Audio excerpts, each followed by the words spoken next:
Estoy con Luis Felipe Villaseñor Albaguante. Él es licenciado en Ciencias Políticas y Administración Pública por la UNAM, a quien le agradezco mucho que nos acompañe en el foro. Bienvenido, Luis Felipe. Muchísimas gracias por la invitación. Gracias. Al contrario. Bueno, pues un día histórico para la Ciudad de México. Desde temprana hora en Capital 21 estuvimos transmitiendo todo lo que aconteció allá en el recinto legislativo, porque hoy pues desaparece finalmente la Asamblea Legislativa para que entre en vigor el Congreso, el primer Congreso de esta capital. Platícanos cuál es la relevancia de esto.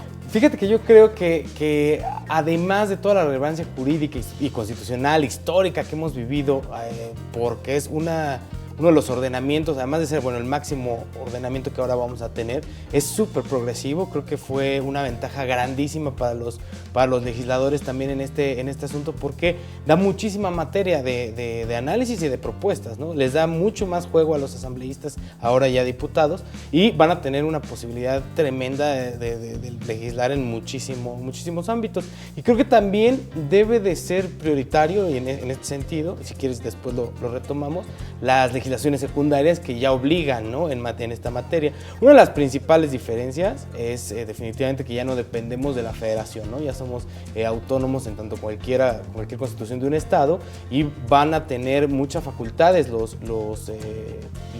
mismos órganos para poder legislar en materia de muchas cosas, ¿no? La equidad de género. La equidad de género, que era lo que platicábamos, ¿no? 33 hombres, 33 mujeres, mitad y mitad de representación. Bien, Luis Felipe, a partir de este momento que ya quedó instaurado el Congreso local, tendrá de igual manera 2 periodos ordinarios al año, como existía con la Asamblea Legislativa. ¿Qué sería lo urgente para este Congreso? ¿Por dónde van a empezar? Yo creo que lo principal es leyes secundarias, ¿no? Sobre todo en materia de justicia, que es lo más importante, ¿no? Y tienen que hacer todo lo del tema educativo, cultural, porque es prioritario, muy prioritario que hagan las secundarias de esas cuestiones. Yo creo que otra de las cosas prioritarias para este primer periodo, que además es cortito, porque es de septiembre a diciembre, o sea, es nada. Yo creo que debe de ser de scouting, de reconocimiento, y sobre todo de ver, o sea, tener tejidos muy finos para ver quién se queda con las comisiones y cuántas van a ser. Se prospectan alrededor de 31 más los otros comités especiales, pero es importante que se definan bien los temas. Obviamente en la misma línea, me imagino, irá el tema de la austeridad, pero que los temas se trabajen fuerte y que se definan muy bien en cada comisión para que haya mucha eficiencia legislativa, ¿no? Y no nos quedemos como en otras ocasiones. Leía yo que en materia de reconstrucción también tendrá que ser uno de los puntos medulares a atacar o a apuntar durante estos primeros meses de trabajo del Congreso. Pienso que tendría que ser así. Desde luego es un punto que es de vital importancia para esta ciudad. Sí, yo creo que la reconstrucción tiene que ser prioritario, ¿no? Repito, yo no sé, es un tema que urge, evidentemente. Sin embargo, sí se necesitan poner bien en claro, sobre todo en materia presupuestal. ¿Por qué preocupa en materia presupuestal? Porque, como tú sabes, con estas nuevas facultades también que se les ha dado a las ahora alcaldías, va a haber una posibilidad para que puedan mover este presupuesto. Y si vendría etiquetado, que es lo super ideal, pero etiquetado en materia de cultura, etiquetado en materia de educación, etiquetado en materia de infraestructura, va a ser un beneficio tremendo, pero que se haga paso a pasito. Eso es a lo que iba, ¿no? O sea, yo creo que es prioritario la formación de comisiones para que sea fuerte el tema presupuestal y se entre directo al tema de infraestructura. Que haya una estructura para que se pueda hacer el trabajo de manera paulatina. Exactamente. Y cada comisión trabaje su tema, y que los diputados que lleven esas inquietudes las desemboquen en buen fin.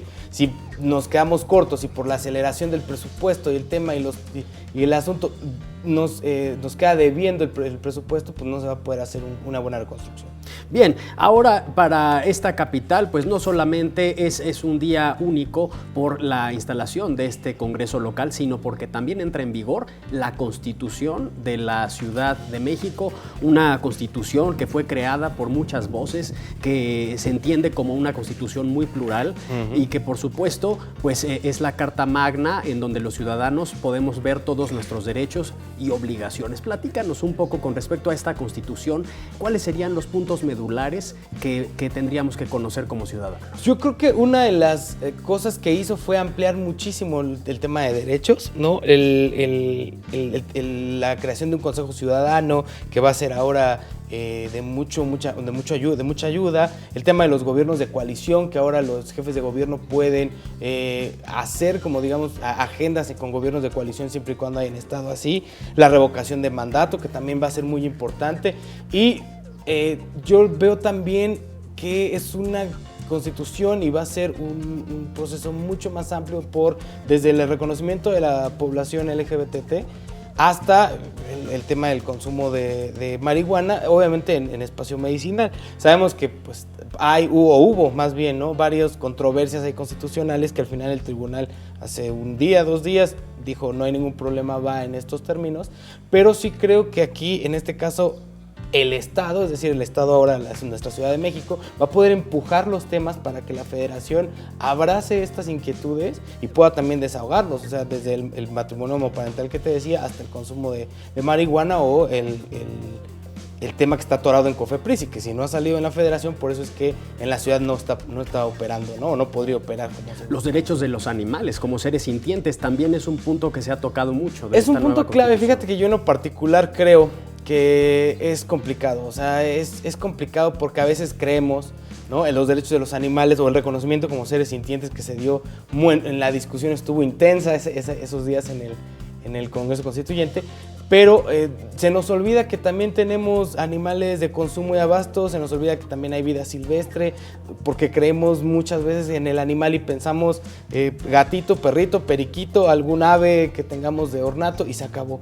Pero en realidad es un tema muy complejo, ¿no? Están los espectáculos, la exhibición, es decir, los toros, los gallos, los zoológicos, los acuarios, que bueno, adelantándose con el asunto, pues ya sabes que estaban prohibidos ahora los delfinarios en la Ciudad de México, pero creo que se tiene que hacer una legislación secundaria que sí responda efectivamente a los intereses de los animales, bueno, no a los intereses, más bien a los derechos, pero sí a los intereses de una función zootécnica que tenga el animal o una clasificación. No se puede tratar todo así ni trabajar, ni creo que tampoco sea prioritario en este momento, la verdad. Desde luego, Luis Felipe Villaseñor, pues te agradezco mucho tu presencia, esta información. Seguramente es un tema que dará para más. Hay que hablar mucho al respecto de lo que sucedió hoy en la Ciudad de México y cómo va a quedar transformada a partir de este día. Te agradezco mucho. Claro que sí, te agradezco yo a ti. Muchas gracias.